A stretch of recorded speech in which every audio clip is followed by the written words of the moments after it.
ఉత్తర ప్రత్యుత్తరములుగా చదువుకున్నాం. దేవా, నా దేవుడవు నీవే, వేకువనే నిన్ను వెతుకుచున్నాను. నీ బలమును నీ ప్రభావమును చూడవలనని పరిశుద్ధాలయమందు నేనెంతో ఆశతో నీ తట్టు కనిపెట్టి ఉన్నాను. నీళ్లు లేక ఎండి ఉన్న దేశమందు నా ప్రాణము నీ కొరకు తృష్ణగొని ఉన్నది. నీ మీది ఆశ చేత నిన్ను చూడవలనని నా శరీరము కృషించుచున్నది. నీ కృప జీవము కంటే ఉత్తమము, నా పెదవులు నిన్ను స్తుతించును. నా మంచం మీద నిన్ను జ్ఞాపకం చేసుకొని రాత్రి సమయంలో యందు నిన్ను ధ్యానించినప్పుడు అందరం కలిసి చదువుకున్నాండి. క్రొవ్వు మెదడు నాకు దొరికినట్లుగా నా ప్రాణము తృప్తి పొందుచున్నది. ఉత్సహించు పదములతో నా నోరు నిన్ను గూర్చి గానము చేయుచున్నది. దేవుడు ఈ వాక్యము మనందరి వెనుకలో దీవించి ఆశీర్వదించి ఫలభరితము చేయనుగాక. ఆమేన్ ఆమేన్. కూర్చున్నాం, అందరూ కూర్చున్నాం. ఎందుకు 5వ వచనం వరకు చదివించామంటే మిగతాది వచ్చేవారు మనం ధ్యానించుకున్నాం. 63వ కీర్తన, ఇది దావీదు గారు రాసిన కీర్తన. దావీదు గారు బెత్షెబాతో పాపం చేసిన తర్వాత నాతాను ప్రవక్తను దేవుడు ఆయన దగ్గరకు పంపించిన తర్వాత ప్రవక్త మాట రాజు విని వినయ విధేయతను చూపించి సింహాసనం మీద నుంచి క్రిందికి దిగి పశ్చాత్తాపడి తన పాపమును దేవుని దగ్గర ఆయన కడగమని ఆయన సన్నిధిలో వేడుకున్నాడు. నిన్నటి దినానికి కూడా మనం ధ్యానించాం. 51వ కీర్తన 9వ వచనంలో ఇదే మాట ఉంటుంది. దేవా, నా పాపమును కడగండి అయ్యా, నీ రక్షణ ఆనందమును మీరు మాకు ధరలా దయచేయండి అయ్యా. అయిపోయిన తరువాత అబ్షాలోము దావీదు గారికి వ్యతిరేకంగా నిలబడతాడు. అబ్షాలోము దావీదుకు వ్యతిరేకంగా నిలబడినప్పుడు 2వ సమూయేలు గ్రంథం 15వ అధ్యాయం 14వ వచనం ఒకసారి చదువుతాం. ఎప్పుడు ఈ కీర్తన రాశారనేది మనం నేర్చుకుందామండి. ఎప్పుడు ఈ కీర్తన రాయబడింది? దావీదు యెరూషలేము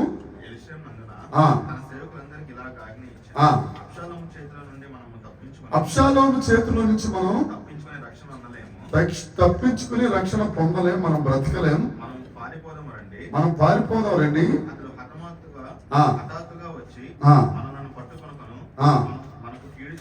మన కీడు చేయక ముందే త్వరగా వెళ్ళిపోదాం రండి అని అక్కడున్న ప్రజలతో చెప్పి యెరూషలేము నుండి కిద్రోను వాగు దాటి ఆ తరువాత ఒలీవల తోట దాటిన తరువాత ఇక యూదా అరణ్యంలోనికి ప్రవేశిస్తుండగా తన కొడుకులే ఆయనను తరుముతున్నప్పుడు పారిపోతున్నాడు దావీదు రాజు. అప్పుడు సాదోకు అబ్యాతారు అనే యాజకులు దేవుని మందిరాన్ని మోసుకుని పరిగెట్టుకుంటా వస్తున్నారు. ముందు రాజుగారు, ఆ తరువాత సైన్యం వెళ్ళిపోతున్నారు. ఈయన ఒలీవల తోట దాటి ఆ మలుపు తిరగాలి, చిన్న మలుపులా తిరిగితే ఇక యూదా అరణ్యంలోనికి అడుగు పెట్టేస్తాడు. అక్కడుండి యెరూషలేమును ఆశగా చూసుకుంటున్నాడు. ఎందుకు యెరూషలేము అని అంటే ఆయన నివాస పట్టణం కాదు, దేవుని ఆలయం, దేవుని సన్నిధి వైపు ఆశగా చూస్తున్నాడు.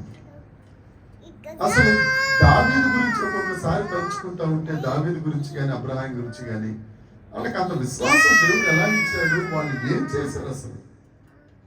ఇప్పుడు మనం ఎక్కడికన్నా ఊరు వెళ్తున్నాం అనుకోండి, వారం రోజులు ఎక్కడికన్నా ప్రయాణమే వెళ్తా ఉంటే ఇళ్ళన్నీ జాగ్రత్తగా చూసుకుంటాం, అన్నిటికీ తాళం పెడతాం.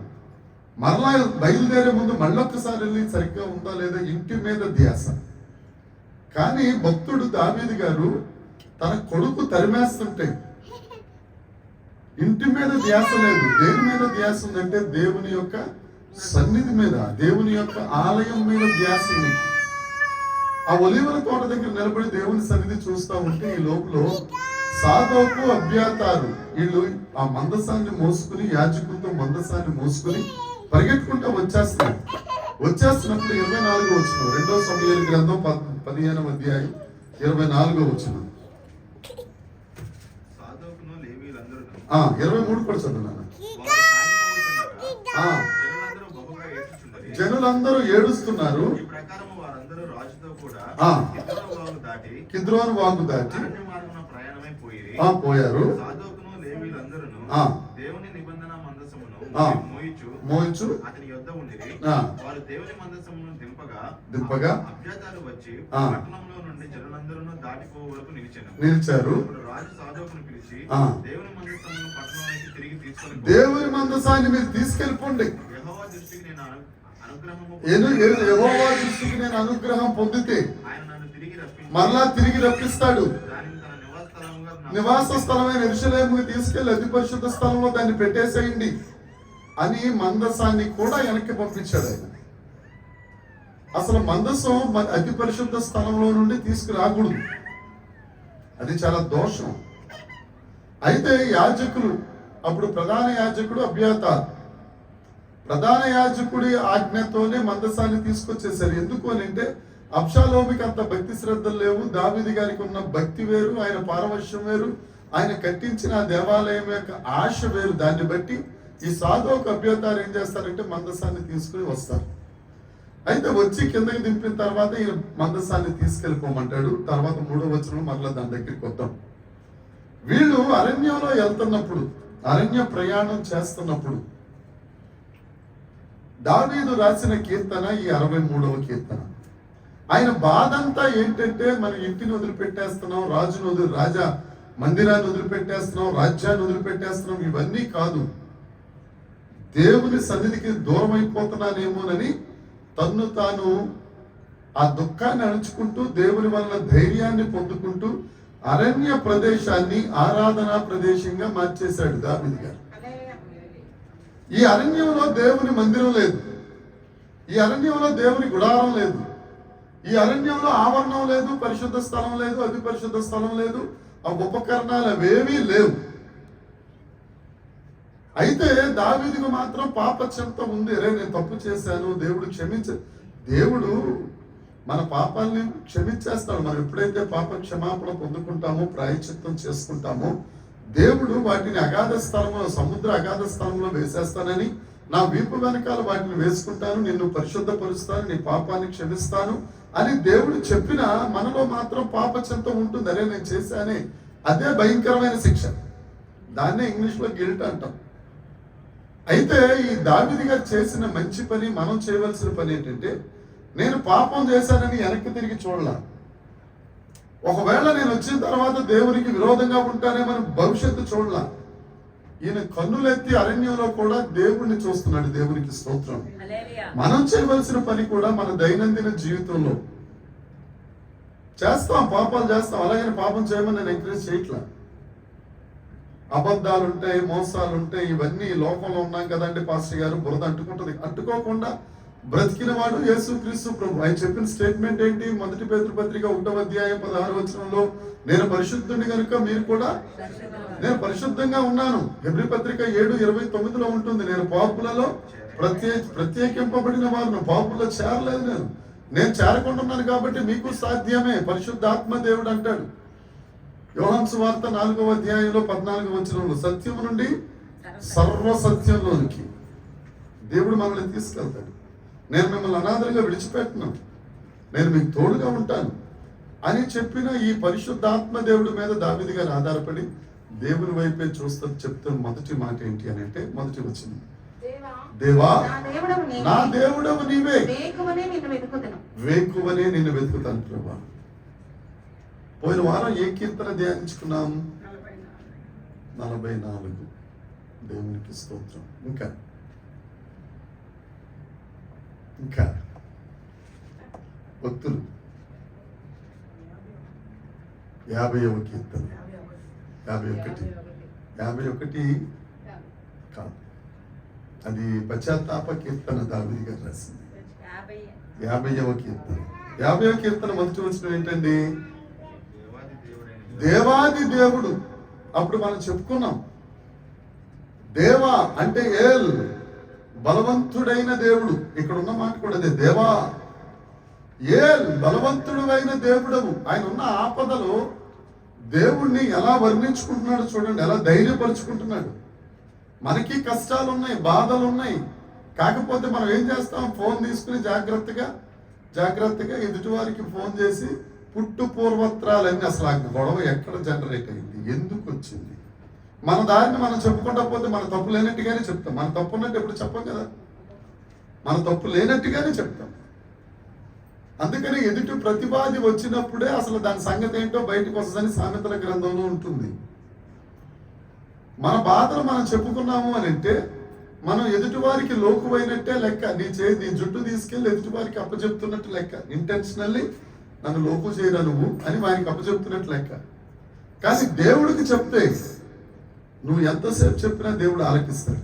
ఆమేన్. మరొకసారి మొన్న బేస్తవరం రోజు దేవుడు మాట్లాడుతూ ఆ చర్చ దగ్గర మన తలంపులు, మన ఆలోచనలు, మనం అడగవలసినవి అన్నీ దేవుడికి తెలుసు. ఎప్పుడు తెలుసు? మనం పుట్టక ముందే పలానా రోజు పలానా టైంలో ఈ గారు ఈ మాట అడుగుతారని దేవుడికి తెలుసు. ఒకవేళ నాకు విషయం తెలిసిపోయిన తర్వాత పాస్టమ్ గారు వచ్చి నాకు చెప్తుంది అనుకోండి, నేనేమంటాను?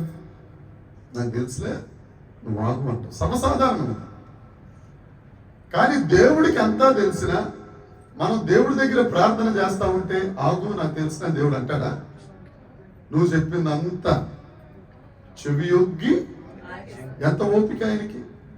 ఆయనకి తెలుసు సమస్తం, దాని ఫలితం కూడా ఆయనకి తెలుసు. తర్వాత ఇలా చేస్తే ఏమవుతాడో ఈ బిడ్డ అని ఆయనకి తెలుసు. అయినా కానీ మనం ప్రార్థన చేస్తూ ఉంటే ఏం చేస్తుంటాడు? అదే కదా ప్రేమ అంటే. మనం ఏం చేస్తాం? విసిగించేస్తున్నాం, ఒకసారి చెప్తాం ఆగు అంటాం. నాకు తెలుసు అని చెప్పాను కదా, నాకు తెలుసు అని చెప్పానా?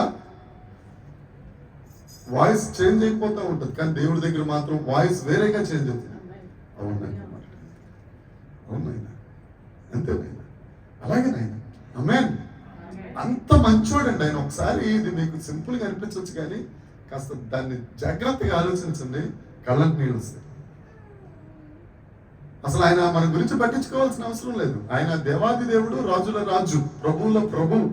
ఆయనను పోలిన వారు ఎవరు? అలాంటి ఆయన మట్టిని పట్టుకుని మనం చెప్తూ ఉంటే ఆ చెప్పిన ఆయన దేవునికి ఇస్తాం. మన దేవుడు అంత గొప్ప దేవుడు. దేవా, ఏ బలవంతుడమైన దేవుడా, దేవాది దేవుడా, ఎలోహీం, సృష్టికర్త, సమస్తాన్ని సృష్టించిన వాడా, నేను నిన్ను వేకువనే. వేకువ అంటే చీకటి పడిపోయిన తర్వాత, చీకటి పోయిన తర్వాత తెల్లవారుతుండగా దేవా, ఈయన ఎక్కడున్నాడు? యోధ అరణ్యంలో నడుచుకుంటూ వెళ్తున్నాడు. అబ్షాలోము ఎప్పుడు వచ్చేస్తాడో, అహీతోఫేలు ఏ ఐడియా ఇచ్చి నన్ను చంపించేస్తాడో. ఎందుకంటే అహీతోఫేలు మాట అంటే దేవుడు చెప్పినట్టు అప్పట్లో వారికి. ఇన్ని తెలిసినా కానీ దేవుడు వీరెవరిని చూడలేదు. ఆయన చూసింది ఒకటే, ఆయన ఈ మందసమును కూడా ఎందుకు దింపేసి వెళ్ళిపోమన్నాడు, ఎందుకు వెనక్కి తీసుకెళ్ళిపోమన్నాడు అని అంటే, మందసము మీద కరుణాపీఠము దగ్గర దేవుడు ఉంటారు. ఆయన అక్కడి నుంచి మాట్లాడతారు. ధూపవేదిక దగ్గరికి వస్తే దేవుడు ఆ కరుణాపీఠం నుండి మనల్ని కలుసుకుంటారు. నిర్గమకాండం 30వ అధ్యాయం. అయినా కానీ చేతి పని అయిన ఉపకరణములలో దేవుడు ఉండడు. దేవుడు పై రూపమును చూడడు. దేవుడు హృదయములను లక్ష్య పెట్టే దేవుడు. నేను చేసే ఈ ఆక్రందన, ఈ ఆరాధన తప్పక దేవుడు సర్వవ్యామి అయి నాతో పాటు నా ఆరాధన ఆలకిస్తాడు అన్న ధైర్యం, నమ్మకం దావీదు గారిది. ఆమేన్. ఎవరు చేసినా ప్రార్థన దేవుడు ఆలకిస్తారండి. పలానోడు చేస్తేనే నేను ఆలకిస్తాను అది ఉండదు. వాక్యంలోకి వెళ్ళినప్పుడు చెప్పుకుందాం. ఆ వాక్యంలోకి వెళ్ళినప్పుడు దేవుడు మనతో సవిస్తారంగా మాట్లాడును కాక. దేవుడికి నువ్వు ఎంత సమీపంగా ఉంటావో ఆ దేవుని యొక్క ప్రభావం నీలో అంత ఎక్కువగా పనిచేస్తుంది, అంతే. అంతకుమించి ఇంక వేరే డిఫరెన్స్ ఏం లేదు. సుంకరి ప్రార్థన చెయ్యగా దేవుడు ఆలకించడం లేదా? చిన్న ప్రార్థనే ఆలకించడం లేదా? తప్పకుండా వేకువని లేచి మనం ప్రార్థన చేస్తే. నిర్గమకాండ గ్రంథం 34వ అధ్యాయం. నిర్గమకాండ గ్రంథం 34వ అధ్యాయం 2వ వచనం ఒకసారి చదువుదాం. ఉదయమున నీవు సిద్ధపడి ఎప్పుడు సిద్ధపడాలండి? అమ్మమ్మ ఎప్పుడు సిద్ధపడాలా? ఉదయాన్నే సిద్ధపడాలా. సిద్ధపడి శిఖరం ఎక్కాలి. ఏ శిఖరము? సీనాయి పర్వతం. మనమే శిఖరం ఎక్కాలి. ఇప్పుడు దగ్గరలో ఉన్న కొండ చూసుకుని పొద్దున్న ఎక్కేద్దామా? ప్రార్థన అనే శిఖరాన్ని నువ్వు ఎక్కాలి. ప్రార్థన అనే గోపురాన్ని నువ్వు చేరుకోవాలి. నువ్వు ఉదయాన్నే లెగిసి ప్రార్థన శిఖరం ఎక్కినప్పుడు నీకు ఉదయాన్నే ఆకాశపు మన్నా, ఉదయాన్నే ఫ్రెష్ మన్నా, అది మంచులాగా ఉంటుంది, ఫ్రెష్గా ఉంటుంది, అది నీకు దొరుకుతుంది. కాస్త లేట్ చేసి ఎండొచ్చిన తర్వాత నువ్వు మన్నా ఎతకడానికి వెళ్ళేవరకు ఆ మంచు అంతా విడిపోద్ది, ఫ్రెష్నెస్ అంతా పోడైపోద్ది, పోతుంది. ఆ ఫ్రెష్నెస్ పోయిన మన్నా నీకు దొరుకుతుంది. అర్థమవుతుందా? ఉదయాన్నే వెళ్తే ఫ్రెష్ మన్నా, కాస్త సూర్యుడు వచ్చిన తర్వాత వెళ్తే ఆ మంచు మొత్తం పోతుంది, ఆ ప్రభావం మొత్తం పోతుంది. ఆ మంచు గురించి కూడా మనం చాలాసార్లు ధ్యానించుకున్నాం. ఏంటి ఆ మంచు? ఆ దేవుని శక్తి అనేది, దేవుని ప్రభావం అనేది, దేవుని సన్నిధి అనేది. మన్నా అయితే దొరుకుతుంది నీకు, ప్రార్థన అయితే చేస్తావు, దేవుడు వాక్యం అయితే మాట్లాడతాడు. కానీ ఫ్రెష్ మన్నా, శ్రేయస్కరమైన ఆశీర్వాదాలతో నిన్ను ఎదుర్కొంటాను. ఆ ఎదుర్కొనేటప్పుడు నువ్వు ఎదుర్కోకుండా ముసుగు పెట్టి నిద్రపోయి తర్వాత ఒక్కళ్ళ ప్రభు అంటే సరే ఇతను వెనకాల వచ్చా అంట. ఇప్పుడు బస్ టైం 10 గంటలకు అయిపోయింది, మనం 9:30కి బయలుదేరిపోయి బస్కి వెళ్ళిపోతున్నాం. ఒకవేళ నేను లేట్ అయ్యాను అనుకోండి, మీరు ఏమంటారు? సరే ఫాస్ట్ గా తర్వాత బస్కి రండి అంట. మీరు ముందు వెళ్ళిపోతారు, తర్వాత నేను వెళ్ళాల. నీకు ఫ్రెష్ మన్నా కావాలి అని అంటే వేకువనే లేచి దేవుణ్ణి వెతకాలి, వేకువనే పర్వత శిఖరం ఎక్కాలి. అందుకే దావీదు గారు అంటారు, దేవా నా దేవుడవు నీవే, వేకువనే నేను నిన్ను వెతుకుతా. 42వ కీర్తన 1వ వచనం 2వ వచనం ఒకసారి. దుప్పి నీటి వాగుల కొరకు ఆశపడినట్లు ఆశపడాలి. ఆశ కలిగిన ప్రాణమును తృప్తిపరచువాడు దేవుడు. నీ ఆశ భంగము కానేరదు. నువ్వు ఎప్పుడైతే దుప్పి నీటి వాగుల కొరకు ఆశపడుతున్నట్టు నువ్వు ఆశపడతావో నీ ఆశను ఆయన భంగం కానేరనియ్యడు. భక్తిహీనుల ఆశ. భక్తిహీనులు అంటే ఎవరు? ఇక అంతా అయిపోయిన తర్వాత కష్టం వచ్చినప్పుడు దేవుడి సన్నిధికి వస్తారే, వాళ్ళు అవసరానికి దేవుణ్ణి వినియోగించుకునేవారు, వారు భక్తిహీనులు. వారి ఆశ భంగం అయిపోవును. కానీ నువ్వు దేవుని కొరకు తృష్ణ కొంటే, వేకువని లేచి దేవుణ్ణి నువ్వు ఆరాధించాలి అన్న ధ్యాస ఉంటే, ఏమండి ఫస్ట్ మాట, మొదటి చూపు, మొదటి ఆలోచన యేసయ్యకే ఇవ్వాలి అని ఆలోచన నీకుంటే నీ ఆశను ఆయన భంగము కానేరనీయడు. 2వ వచనం చెప్పుకుందాం. నీ బలమును నీ ప్రభావమును చూడవలెనని పరిశుద్ధాలయమునందు నేనెంతో ఆశతో నీ తట్టు కనిపెట్టి ఉన్నాను. మళ్ళా చదువుతాం. నీ బలము నీ ప్రభావం. ఎక్కడుంది ఆయన బలం, ఆయన ప్రభావం? మందసం దగ్గర ఉంటుంది. ఏమండి? మందసం, బల సూచకమైన మందసం అని ఉంటుంది పరిశుద్ధ గ్రంథంలో. యుద్ధానికి వెళ్ళినప్పుడు కూడా ఆ మందసాన్ని పట్టుకెళ్తే ఫిలిస్తీయులు శత్రువులు సైతం అనుకుంటారు, ఇక వారి దేవుడు వారి పక్షాన్ని యుద్ధం చేసేస్తున్నాడు, మనం సదిరేసుకుని పారిపోవచ్చు. కానీ సమయంలో ఇజ్రాయేలీలు యుద్ధానికి వెళ్తే మందసం ఉన్నా కానీ దేవుడు ఫిలిస్తీయులకు వారిని అప్పగించేశారు. ఎందుకంటే మందసం ఒకటే, కానీ వీరు మందసం వీరి హృదయాల్లో లేదు. వీరు ఆచారయుక్తంగా పట్టుకున్నారు దాన్ని. మందసం పట్టుకెళ్దాం, మనకి జయమిస్తాడు దేవుడు, మనకి వారి మీద గెలుపు వచ్చేస్తుంది, వారిని మనం చంపేద్దాం, వారిని మనం నరికేద్దాం, వాళ్ళని తొక్కేద్దాం, ఇదే ఆలోచన పెడుతుంది. దేవుడికి అది ఇష్టం లేదు. మన గుండెల్లో మందసం ఉండాలి. మన గుండెల్లో కరుణాపీఠం మీద దేవుని యొక్క స్వరం మనం వినగలగాలి. అది మెల్లని చల్లని స్వరం, చక్కగా మెల్లగా ఉంటుంది. మండు వేసవి కాలంలో గాలి లేని సమయంలో ఆ చెట్టు యొక్క చిగురు ఆకు చిన్నగా ఊగుద్ది, అంటే చిన్న చిరు పవనం అని అంటారు. అది చాలా ఏకదృష్టితో చూస్తేనే ఆ చిగురుటాకు కదలటం అనేది మనకి కనిపిస్తుంది. అంతటి ఏకదృష్టి ఉన్నప్పుడు కూడా నీవు దేవుని స్వరమును వినగలవు. ఎలా పడితే అలాగే, ఏ డిస్టర్బెన్స్ పడితే, ఏ రకరకాల ఆలోచనలు పడితే వెళ్ళిపోయి దేవుడా నువ్వు నాతో మాట్లాడంటే ఆయన మాట్లాడటం, ఒకవేళ మాట్లాడినా నువ్వు వినవు. నీ దగ్గర ఉన్న రణగుణ ధ్వనులు, యుద్ధ ధ్వనులన్నీ పక్కన పెట్టి ఆయన దగ్గర నిన్ను సంభాళించుకోవడం అంటే అణుచుకుని. సురేష్ అన్న కూడా అక్కడ అణచబడాలి, దేవుడు అన్న ఆయన అక్కడ సజీవుడిగా మనతో మాట్లాడాలి. మనం నలక కొట్టబడాలి, అప్పుడు దేవుడు మాట్లాడతాడు. 1వ రాత్రి గ్రంథం 19వ అధ్యాయంలో ఏలియాతో దేవుడు చెప్తాడు, రా అక్కడ కొండ మీదకి రా, తుఫాను వచ్చింది, భూకంపం వచ్చింది, రాళ్ల దోణలు వినపడినాయి, వాటిలో ఎక్కడ దేవుడు ప్రత్యక్షము కాలేదు. మెల్లని స్వరం. ఆ మెల్లని స్వరం వినాలి అని అంటే ఈ దావీదు గారు చేసిన ఆ ప్రార్థన, సిద్ధ మనస్సు అనేది మనం కలిగి ఉంటాం. అప్పుడు ఆయన బలమును, ఆయన ప్రభావమును చూస్తాం. ఈ బలము ప్రభావము చూడాలి అంటే దావీదు గారు ఏం చేశాడండి? మనకి ఎందుకు కుదరట్లేదు, ఆయనకి ఎందుకు కుదురుతుంది అంటే 27వ కీర్తన 4వ వచనం ఒకసారి చూద్దాం. కీర్తనల గ్రంథం 27:4. యెహోవా ఎదుట ఒక వరము అడిగితిని. ఆయన దగ్గర ఒక వరం అడిగాడట. మనం అడగంది అదే. ఆయన వరం అడిగాడు, మనం వరం అడుగుతాం. ఏమడుగుతాం? రేటు, బంగారం రేటు ఇవాళ తగ్గిపోయింది, అందరికీ శుభవార్త అని వార్తల్లో వచ్చేస్తుంది. రేటు ఎప్పుడైతే 10 రూపాయలు, ఒక 5 రూపాయలు తగ్గగానే టీవీ వాళ్ళు కూడా భలే చెప్తారండి. చూస్తూనే ఉండండి. ఏంటది? టీవీ 9. ఇంకా చూస్తూనే ఉండాలి మనం, పనులన్నీ మానేసి. అప్పుడు చెప్తాడు బంగారం రేట తగ్గిపోయింది. తగ్గిపోగానే మనం మోకాల ప్రభా నాకు వరమేనైనా, మా ఆయనకి మంచి మనసు ప్రభా, అప్పు పుట్టేటట్టు చేయి ప్రభా, 1 కేజీ బంగారం కొనుక్కుని ఇంట్లో పెట్టుకోవచ్చు. కానీ దావీదు గారు ఆ వరం అడగలేదు. యెహోవా యొద్ద నేను ఒక వరం అడిగి తిని. ఏంటంటే ఆ వరం, ఆయన అడిగిన వరం దానిని నేను వెదుకుచున్నాను. ఆ యెహోవా ప్రసన్నతను చూచి దేవుని ప్రసన్నత కావాలి నాకు. ఆయన ఆలయంలో ధ్యానించుటకును ఆ నా జీవితకాలమంతయు నేను యెహోవా మందిరంలో స్తోత్రం, నివసింపగోరుచున్నాను. స్తోత్రం. దేవుని ప్రసన్నత కావాలి. ఆయన ఆలయం, రాజు గారండి, ఎన్ని పనులు ఉంటాయి ఆయనకి? ఇందిరాగాంధీ గారు 18 గంటలు పనిచేసేదట, 4 గంటలే నిద్రపోయేదట ప్రధానమంత్రి. మరి ఈయన రాజుగారు, ఈయనకి ఎంత బిజీగా ఉంటుంది. అయినా కానీ ఈయన ఏం వరం అడుగుతున్నాడు? ప్రభా నా జీవిత కాలం అంతా నీ మందిరంలో నేను, నివసింపగోరుచున్నాను. అది కదా తగ్గింపు అంటే. మన దావీదు రాజు కంటే ఏం పెద్ద పనులు ఉన్న వాళ్ళమేం కాదు. అయినా కానీ మనకి క్షణం తీరుకుండదు. పోయిన ఆగస్టు నుంచి మనం ఒక ప్రమాణం చేసుకున్నాం, రోజుకి 4 అధ్యాయాలు చదవాలి.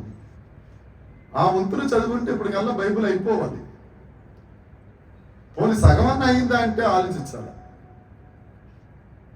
4 అధ్యాయాలు మీకు అర్థమైనా అర్థమవుపోయినా రోజుకి 4 అధ్యాయాలు చదివేస్తామని ఆ రోజు చాలా భక్తి శ్రద్ధలతో ప్రమాణం చేశారా లేదా? అక్టోబర్ 1వ తారీఖున మొదటి వారం చేశారమ్మా? చేశారు. మహా అయితే నాకు తెలుసుండి, మనం ఆంధ్రులు కాబట్టి ఆ మాట నేను పలకూడదు దేవుని సన్నిధిలో. ఆంధ్రులు అది 1 నెల మాత్రం కంటిన్యూగా చదువుంటారు. అంటే నా 30 × 4 120 అధ్యాయాలు, 1182 అధ్యాయాల్లో 120 చదువుంటారు. మిగతా 1060 సంగతి ఏంటి? 1060 అండి, అంతే. తర్వాత మళ్ళీ ఉపవాస ప్రార్థనలు వచ్చినప్పుడు మళ్ళీ ప్రమాణం తీసుకుందాం. అప్పుడు 6 అధ్యాయాలు పెట్టుకుందాం. ఆయన దగ్గర ఒక వరం అడగాలి మనం. దేవా నీ సన్నిధిలో నేను ఉండాలి. అసలు అబ్షాలోం చేతిలో దావీదు గారు రక్షించబడటం అనేది జరిగే పని కాదండి. ఈయన అడవిలోనే చచ్చిపోవాలి.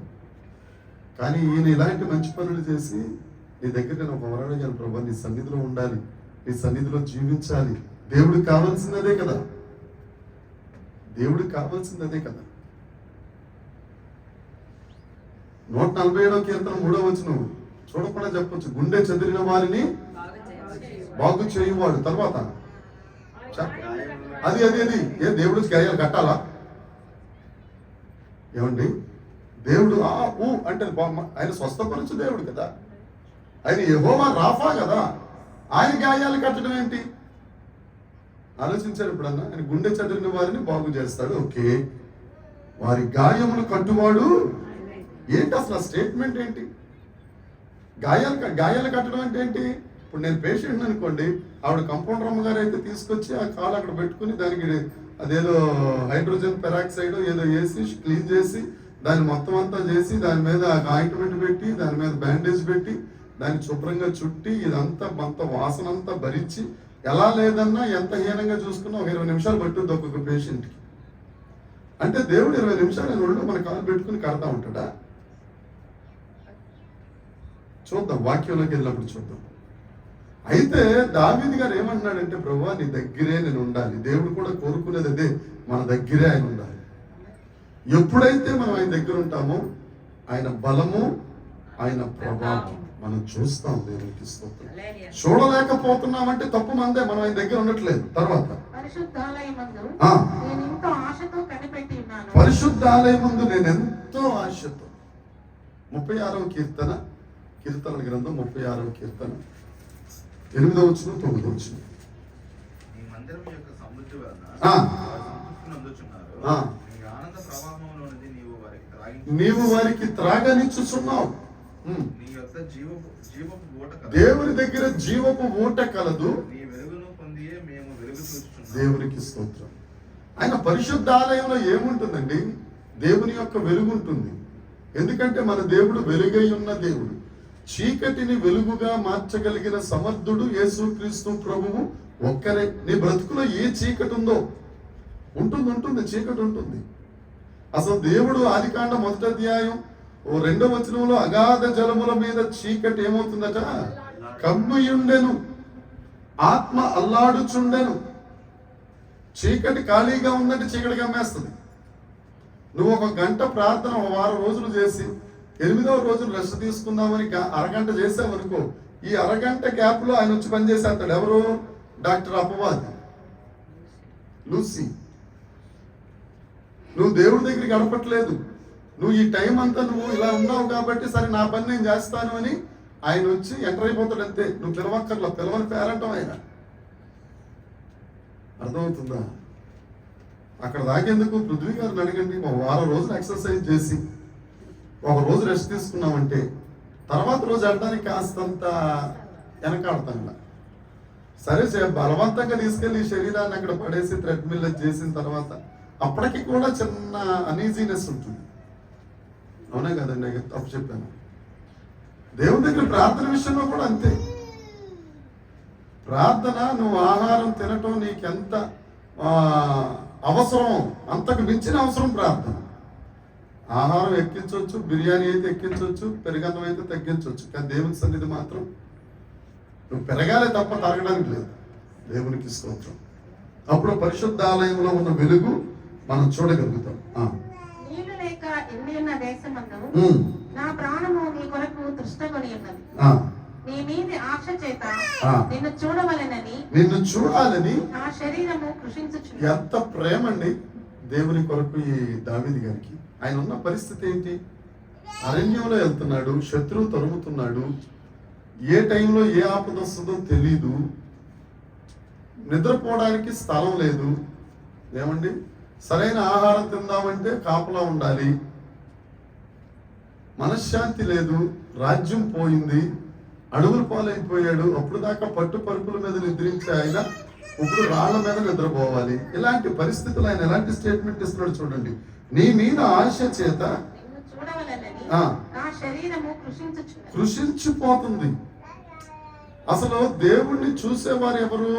అతి పరిశుద్ధ స్థలంలోకి వెళ్ళి మందసం దగ్గరికి వెళ్ళాల్సింది యాజకులు. ఆ యాజకులు దేనికి? ఏ గోత్రమునకు సంబంధించిన వారు?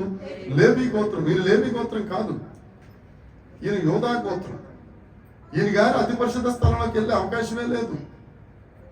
ఒకవేళ ప్రధాన యాజకుడు ప్రభు నిన్ను చూడాలని నా హృదయం తప్పించిపోతుంది, నా శరీరం కృషించిపోతుంది అంటే ఒక అర్థం, పరమార్థం. దీన్ని బట్టి మనం తెలుసుకోవాల్సింది ఏంటి అని అంటే,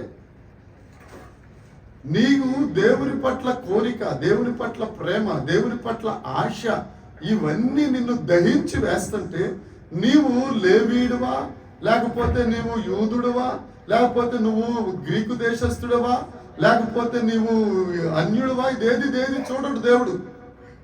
మరొక్కసారి చెప్తున్నాను, దేవుడికి ఏం కావాలా? హృదయం కావాలి. నీ హృదయంలో నుంచి ఏ దూపం లభిస్తుంది అనేది ఆయనకు అవసరం. నువ్వు ఆ ధూపంలో సుగంధ పరిమళ ద్రవ్యములు, లేవికాండం నిర్గమకాండం 30-33 ఆ సుగంధ ద్రవ్యాలు ఉన్నాయా లేవా అనేది కావాలి దేవునికి. అంతేగాని నువ్వు లేవీడు ఇవేం చూడు. అదే ధైర్యం దావీదు గారికి. ఏఫోదు ధరించాడు. ఎక్కడికి వెళ్ళి? అకీష్ దగ్గరికి వెళ్తున్నప్పుడు ప్రయాణంలో అబ్యాతారు అనే యాజకుడి దగ్గరికి వెళ్ళి సన్నిధి రొట్టెలు తినకూడదు. సన్నిధి రొట్టెలు ఎవరు తినాలి? యాజకులు, లేవీలే తినాలి. ఏఫోదు ఎవరు ధరించాలి? ప్రధాన యాజకుడే ధరించాలి. మన యాజకులు కూడా ధరించడానికి లేదు. మనం ప్రత్యక్ష గుడారం ధ్యానిస్తూ యాజకుని వస్త్రాల గురించి ధ్యానిస్తున్నాం. ఆ విచిత్ర బుటా పని కలిగిన ఏఫోదును యాజకులు కూడా ధరించకూడదు. ప్రధాన యాజకుడు ఒక్కడే ఈయన ధరించేశాడు ఏకంగా.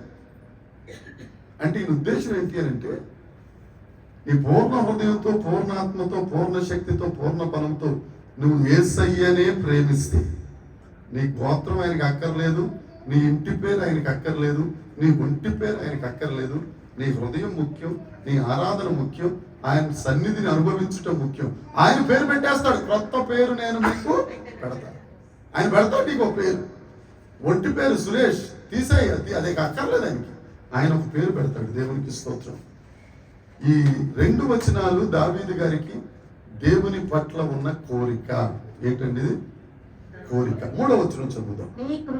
నీ కృప జీవము కంటే ఉత్తమం, జీవము కంటే ఉత్తమం, నా పెదవులు నిన్ను స్తుతించు. నా పెదవులు నిన్ను స్తుతిస్తే ప్రభువా. యోహాను సువార్త 14వ అధ్యాయం 6వ వచనం మనందరికీ తెలుసు. యేసు చెప్పెను, నేనే సత్యము. ఇక్కడ ఏముంటుంది? నీ కృప జీవము కంటే ఉత్తమం. యేసయ్య జీవం. జాగ్రత్తగా వినండి, తప్పుగా అర్థం చేసుకోవద్దు కాస్త. ఎందుకంటే ఇది వివరించాలనే చెప్తున్నాను, తెలియాలి మనకు. ఏంటి కృప ఏంటి, జీవం కంటే ఉత్తమం ఏమిటి అని. యేసయ్య నాకు జీవం ఇచ్చాడు కాబట్టి ఆ పూజలో నుండి బయటకు వచ్చి దేవుని మార్గంలో దేవుడు నన్ను నిలబెట్టాడు. అమ్మ, అర్థమవుతుందా? యేసయ్య జీవం నాలోనికి వచ్చింది కాబట్టి నాలో ఉన్న చీకటి, అన్ని ఆచారాలు పోయి ఆయన వెలుగుతో నింపబడి ఆ ప్రత్యక్షతను దేవుడు కొత్త గొప్ప అనుగ్రహించి జీవములోనికి నేను వచ్చాను. ఈ జీవం మీకు అర్థం అవ్వాలంటే, ఇప్పుడు ఒక మొక్క కొన్నాం నర్సరీలో, కొని తీసుకొచ్చి ఇక్కడ వేసాం. వేసిన తర్వాత దానికి నీళ్లు పోయట్లే, దానికి కావలసిన పోషణ చేయట్లే. ఆదివారం వెళ్ళిపోయి మరలా శుక్రవారం సాయంత్రానికి వస్తున్నాం. అప్పుడు ఆ మొక్క ఏమి ఎగును? అబ్బో, చాలా విషయాలు తెలిసిపోయింది. ఎండిపోతుంది. ఎందుకని? దానికి కావలసిన సదుపాయము, ఒక రకంగా కృప లేదు. నువ్వు యేసు ద్వారా రక్షించబడ్డావు. జీవము కలిగిన దేవుడు ఆయన, ఆయన కృప కలిగిన దేవుడు ఆయన. ఆ కృప కొరకు నువ్వు వేడుకోవాలి. అందుకే కదా ఒక పాట ఉంటుంది, కృపకు వేడు వారిలో నేను సంతసిస్తాను. ఆ కృప ఉన్నప్పుడు, వాటి నీరు పోస్తున్నప్పుడు ప్రార్థన చేయగలిగిన, కరుణ కలిగిన ఆత్మ. జకర్యా గ్రంథం 9వ అధ్యాయం ఉంటుంది. ఒకడు తన జ్యేష్ఠ కుమారుడు చనిపోయినట్లు ఎలాగూ ప్రలాపిస్తాడో, ఎలా రోధిస్తాడో, అలాగ ఇతరుల కొరకు రోధించుటట్లు నీ కరుణ కలిగిన ఆత్మను, నీ విజ్ఞాపనాత్మను మా మీద నీవు కృమ్మరించు. కరుణ కలిగిన ఆత్మ అంటే కృప కలిగిన ఆత్మ, అంతేనమ్మా? దయ కలిగిన ఆత్మ. అర్థమవుతుందండి? దాన్ని బట్టి జీవం ఉండాలి, దానికి తోడు కృప ఉండాలి. ఆ కృప చూపుతున్న కొద్దీ, ఇప్పుడు ఒక నాణ్యానికి బొమ్మ ఉంటుంది, రెండవది బొరుసు. అబ్బాయి బొరుసు మాకు ఇష్టం లేదు సార్, తీసేసాడు, బొమ్మ ఇప్పుడు చాలు అని అంటే అవతల ఒప్పుకోడు. ఏదైనా షాప్ దగ్గరికి తీసుకెళ్ళామనుకో, ఇది పనికిరాని నాణ్యం అని అంటారు. దేవుని జీవముతో పాటు దేవుని యొక్క కృప అనేది నీకు చాలా అవసరం. అదే చెప్తాడు దావీదు, నీ కృప జీవము కంటే ఉత్తమం. ఈ రెండూ కలిస్తే ప్రభువా నీ సన్నిధిలో నేను పచ్చని ఒలీవ చెట్టులాగా ఉంటాను. అందుకే కదా నేనైతే దేవుని మందిరంలో. ఎంత ధైర్యం అండి, ఎంత గట్స్ అండి. 36వ కీర్తన ఒకసారి చూద్దాం. కీర్తనల గ్రంథం 36 7వ వచనం ఒకసారి చూద్దాం. కీర్తనల గ్రంథం. నీ కృప అమూల్యమైనది. దేవునికి స్తోత్రం. దేవుడు నిన్ను నన్ను వెతికి రక్షించుకున్న తరువాత, పీకల్లోతు నీళ్లలో బాప్తిజం తీసుకున్న తరువాత, ఆ జీవముతో పాటు అమూల్యమైన కృప నీకు తోడై ఉంటే మనం ఎక్కడుంటాం? ఆయన రెక్కల నీడ. ఆయన రెక్కల నీడ. 36వ కీర్తన 7వ వచనం అండి. ఆయన రెక్కల నీడలో ఆశ్రమిస్తావు, ఆ రెక్కల పైన తండ్రిగా నిన్ను ఆయన మోస్తాడు. 2 కార్యాలు జరుగుతాయి. హల్లెలూయా. చెప్పట్లేదు మీరు? ఆయన కృప అమూల్యమైనది. ఏమండి, మనకేది అమూల్యమైనది? చెప్పాలి. పాపమ్మక్క ఈవిడ రాగానే మీది తినాలి మాది తినాలి అని అనుకున్నారు. దేన్ని బట్టి? నల్ల చీరలను బట్టి. వాళ్ళు అక్కడతో ఆగారు. ఆ పక్కనే పాస్టర్ ఉన్నాడు, ఇప్పుడప్పుడే మొదలెట్టకూడదని ఉందా? వాళ్ళకి ఏమన్నా భయము భక్తి లేదు. ఏమన్నా ఈ చీర తిప్పన్నావు, ఇప్పుడు 200 300 చేస్తాను. అదిగో చూసారా, నాకు గుర్తుంది అది అది డిస్కషన్. మనకు అది అమూల్యమైనది. దావీదు అంటాడు, నీ కృప నాకు, అదే చెప్తాడు ఇక్కడ, నీ కృప జీవము కంటే నా పెదవులు దేవునికి స్తోత్రం కలుగును గాక. కృపను గూర్చి న్యాయము గూర్చి నేను పాడెదను, నీ సన్నిధిలో నిర్దోషముతో నేను నడచెదను. కృపను గూర్చి న్యాయము గూర్చి నేను పాడెదను, నీ సన్నిధిలో నిర్దోషముతో నేను, నీ కృపయే నాకు ఆధారం, ఆ కృపయే నాకు ఆయన కృపే మనకు, ఆయన కృపే మనకు ఆధారం. మీరు ఒక మార్పు గమనించారు లేదు వాళ్ళ సంఘం? జాగ్రత్తగా మీరు గొడుగులు గిడుగులు లేకపోతే గొడుగులు గట్రా కొనుక్కోండి ఈ సంవత్సరం. అర్థమైందా? ఎందుకంటే పొద్దుటి నుంచి నాకు బుర్ర పాడైపోయి ఏం చెప్పాలో కూడా అర్థం కాని పరిస్థితికి ఒక వ్యక్తి నన్ను తోసేసింది.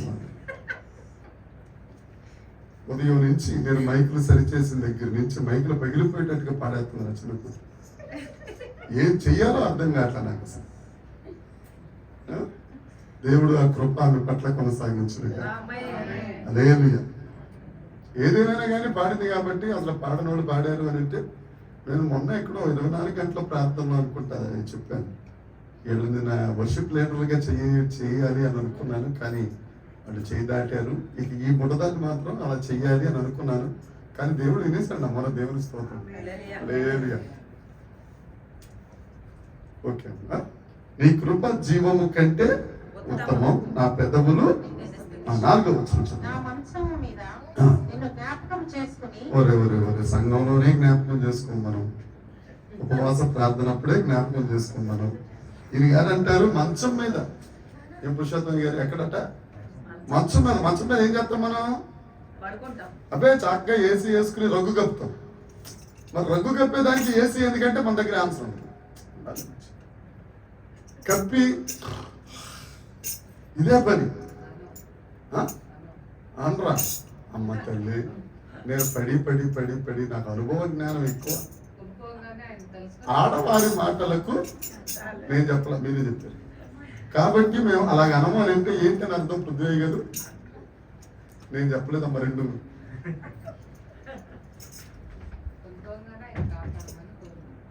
కోరుకుంటా తర్వాత అదే కదా చెప్పేది. మంచం మీద నేను నిన్ను చేసుకున్నా. ఎక్కడ రాస్తున్నాడు ఈ మాట? అరణ్యంలో. అర్థమవుతుందో? కొన్ని ఇంటి దగ్గర జాగ్రత్తగా అన్నం తినేసేసి నిద్రపోతున్నప్పుడు మాట అంటే ఓకే. అరణ్యంలో వెళ్ళిపోతా ప్రభు ఒకవేళ మంచం మీద ఉన్నా కానీ. అందుకే చెప్తానండి, మనం ఎప్పుడు ఆఖరి ప్రార్థన చేసుకుని బెడ్ మీదకి వెళ్తున్నా, నా ప్రాణాత్మ శరీరమును ప్రభువా నీ చేతికి నేను అప్పగించుకుంటున్నా. కొత్త నిబంధన గ్రంథంలో మనిషి ఆత్మ అయితే చిన్న అక్షరాలతో ఉంటుంది ఆత్మ, దేవుని ఆత్మ అయితే బోల్డ్ లెటర్స్ పెద్ద అక్షరాలతో ఉంటుంది. ఈ చిన్న ఆత్మను ఆ పెద్ద దేవుని ఆత్మ, మీకు అర్థమవ్వాలని చెప్తున్నా, పెద్ద ఆత్మ చిన్న ఆత్మ కాదు. మనది మనిషి ఆత్మ, ఆయనది దేవుని ఆత్మ. మన ఆత్మ తీసుకెళ్ళి ఆయనకి అప్పచెప్పేసాం అనుకోండి, దానిలో ఉన్న సారం అంతా మనలోకి వస్తాం. నువ్వు నిద్రపోయినా కానీ, నువ్వు గురక పెడుతున్నా కానీ, నీ ఆత్మ మాత్రం దేవునితో అనుసంధానం అయి ఉంటుంది. దేవునికి స్తోత్రం. అది నేను కోరుకునేది. నేను చెప్పేది కూడా అదే. నా మంచము మీద ప్రభువా నేను నిన్ను జ్ఞాపకం చేసుకొనగా నిన్ను ధ్యానించినప్పుడు క్రొవ్వు మెదడు దొరికినట్లు. ఏం మెదడమ్మా? నాకు దొరికినట్లుగా మొన్న ఎప్పుడో పెద్ద పాస్టర్ గారు అంటున్నారు ఇంట్లో, తలకాయ మాంసం మీరు తినరా? దానికి తల కొట్టుకోవాల్సిన అవసరం లేదు. ఎందుకంటే మేడం మేరమ్మ గారండి, దాంట్లో మెదడు అందరికీ దావిది గారు కూడా ఎంత ఇష్టం ఆయనకి ప్రభు మెదడు అనేది. దాంతో పోల్చాడు, ప్రభువా మంచం మీద నిన్ను జ్ఞాపకం చేసుకొనగా, రాత్రి జాముల యందు నిన్ను నేను ధ్యానించుచుండగా ఏం దొరికిందట ఆయనకి? క్రొవ్వు మెదడు దొరికిందట. అసలు క్రొవ్వు మెదడు మనం తినొచ్చా? క్రొవ్వు మెదడు తినొచ్చా? క్రొవ్వు అనేది అసలు తినొచ్చా? క్రొవ్వు ఎవరికి సాదృశ్యమైంది? లేవీకాండం చూద్దాం. లేవీకాండం 3వ అధ్యాయం 16వ వచనం 17వ వచనం ఒకసారి చదివిపెట్టండి. లేవీకాండం 3వ అధ్యాయం 16వ వచనం 17వ వచనం. యాజకుడు బలిపీఠము మీద వాటిని దహించాలి. క్రొవ్వంతా ఎవరిది? దేవునిది. శ్రేష్టమైనదంతా దేవునిది. అది మనం అసలు టచ్ చేయకూడదు. కానీ ఇక్కడ దావీదు గారు అంటారు, ప్రభువా నీ వాక్యం ధ్యానిస్తుంటే, నీవు రాత్రి మంచం మీద నిన్ను జ్ఞాపకం చేసుకుంటా ఉంటే, అతి శ్రేష్టమైనది నీకే ప్రభువా, అయినా కానీ అంతకు మించిన రుచిని పొందుకుంటున్నాను, అంతకు మించిన బలాన్ని నేను పొందుకుంటున్నాను అని దావీదు గారి అర్థం. అలాగని చెప్పి మంచం మీద పడుకుని నిద్రపోయి జాగ్రత్తగా ధ్యానించుకున్న తర్వాత కిచెన్ లోకి వచ్చేసి ప్రభు మీద తీసేసుకుని తినేసాడని కాదు. అసలు క్రొవ్వు అనేది పాత నిబంధనలో దేవుడు ఇచ్చిన ఆజ్ఞ ప్రకారం అది దేవునిది. అక్కడ ఉన్న మాట క్రొవ్వు అంతా ఎవరిది? దేవునిది. అది బలిపీఠం మీద దహనం అయిపోవాలి. ఒక రకంగా చెప్పాలి అని అంటే కొవ్వు కొద్దిగా గీరం తీసుకొస్తుంది, అహంకారాన్ని తీసుకొస్తుంది, తల పైకెత్తేటట్టు చేస్తుంది. ఈ అహంకారము, గర్వము, స్వనీతి, స్వలాభం అంతా ఎక్కడ పెట్టి మన దేవుడికి అర్పించేయాలి? బలిపీఠం మీద. నీ ప్రార్థనలో ఇవన్నీ పోవాలి. నేను అనే క్రొవ్వు దేవుడికి తీసి ఇచ్చేయాలి. ప్రభు ఇక నేను కాదు, నీవే. దేవుడు అక్కడ ఆ రకంగా చూసుకుంటే దావీదు గారు అంటారు, మంచం మీద నిన్ను జ్ఞాపకం చేసుకున్నప్పుడు, రాత్రి యందు ధ్యానించినప్పుడు, ఇక నేనేమి లేను ప్రభువా, సమస్తము నీవేనని క్రొవ్వు మెదడు దొరికినట్లుగా సంతోషిస్తున్నానంటే, నీవే నేనే నీవైపోయాం ప్రభువా. అర్థమైందండి? అంత వైరాగ్యంలోనికి వెళ్ళిపోయాడు అడుగులు.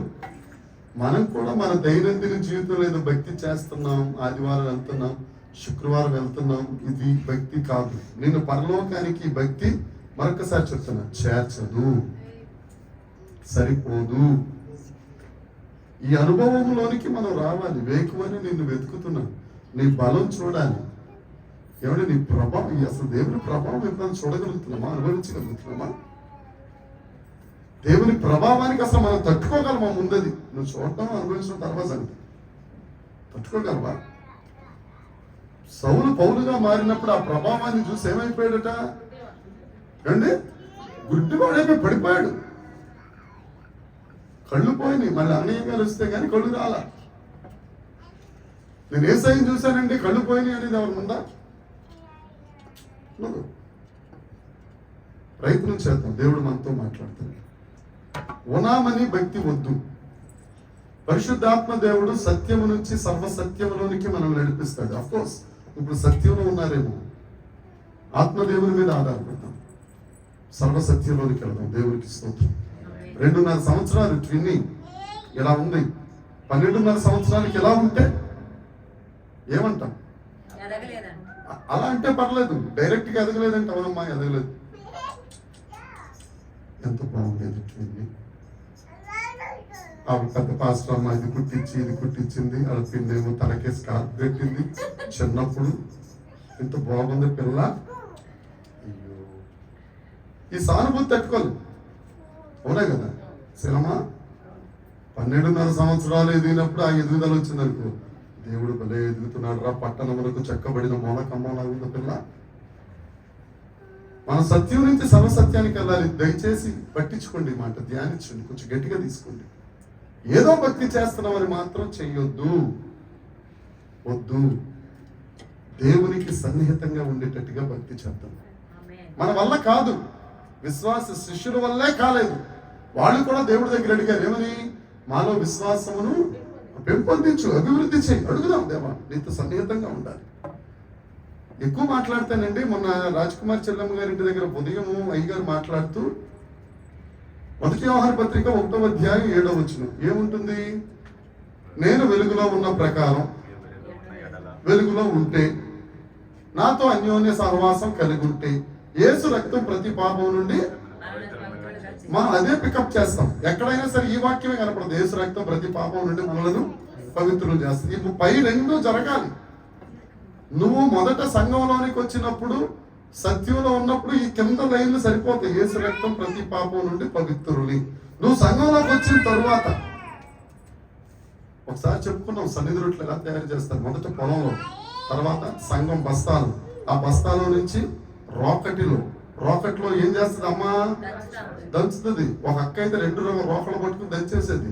ఆ 2 రోకళ్ళు ఏంటి? ప్రార్థన, వాక్యం. నిన్ను దంచాలి. దంచిన తర్వాత పిండి అయిపోవాలి. ఆ పిండి అయిపోయిన తర్వాత వసంత చెల్లి ఆయన గారికి రొట్టె చేయడానికి ఏం చేస్తుంది? దాంట్లో నీళ్ళు వేసి కలిపి దాన్ని బండకేసి కొడుతుంది. అంతేనమ్మా? కొంచెం గట్టిగా. తర్వాత తీసుకెళ్ళి, ఎంత బాగుందో ఇదైతే మెత్తగా మా ఆయనకి నోట్లో పెట్టుకొని కరిగిపోతారు, ఇంతదా తీసుకెళ్ళి ఆయన ఇస్తే వెంటనే రిటర్న్ మళ్ళీ వచ్చేది వాళ్ళ ఆయన గారి దగ్గర నుంచి. దాన్ని ఏం చేస్తారు? పెనం మీద పెట్టిన తర్వాత ఒక వైపు కాల్చిపోతే 2 వైపు కాలక్కర్లేదు అనుకుంటామా? తిప్పుతాం. మనకి సాటిస్ఫై అయిపోయే వరకు. ఏదో పార్సిల్ వచ్చిందని పెద్ద పాశ్రమ గారు పొయ్యి మీద కొన్ని పెట్టి బయటకు వచ్చేసింది. మొత్తం ఇల్లంతా పొగ వచ్చేది. ఆ తర్వాత నేను వెళ్ళి ఆ గాబరాలో ఒకటి ఆపోయి ఇంకోటి మొత్తం నా వల్ల లేట్ అయింది. తీరా అది ఏమైందని మోపు తీసి చూడగా షేపులు మారిపోయాయి. ఏమండి? తర్వాత తంటలే వాళ్ళు బద్దలు మనకి తెలియదు. సంఖ్య షేపు మారిపోతున్నా కానీ కాలుతో రొట్టెని. అవునా కదమ్మా? ఎందుకని? అయ్యగారికి టేస్ట్గా ఉండాలని. మరి నువ్వు అయ్యగారికి టేస్ట్ ఉండాలి కదా. పెద్ద అయ్యగారికి, పరలోకమందున్న మా తండ్రికి టేస్ట్గా ఉండాలంటే రోకళ్ళ కొట్టాలి, నువ్వు కాల్చబడాలి. ఇవన్నీ అయిపోయిన తర్వాత అప్పుడు డైనింగ్ టేబుల్ మీద పెట్టి దాని మీద క్యారెట్ ముక్కలు, బీట్రూట్ ముక్కలు, క్యాబేజీ, ఉల్లిపాయలు ఒక్కరు కూడా చెప్తున్నారే. చెప్పండి. కరేపాకు, కొత్తిమీర, ఇదంతా పెడితే అది డెకరేట్ చేస్తే ఎలా ఉంటుంది? అయ్యగారు వస్తారు. ఇప్పుడు ఎవరు అసంత ఏం చేసావు? ఎలాగైనా నేను ఇంటే నీకు నేను చెప్పను.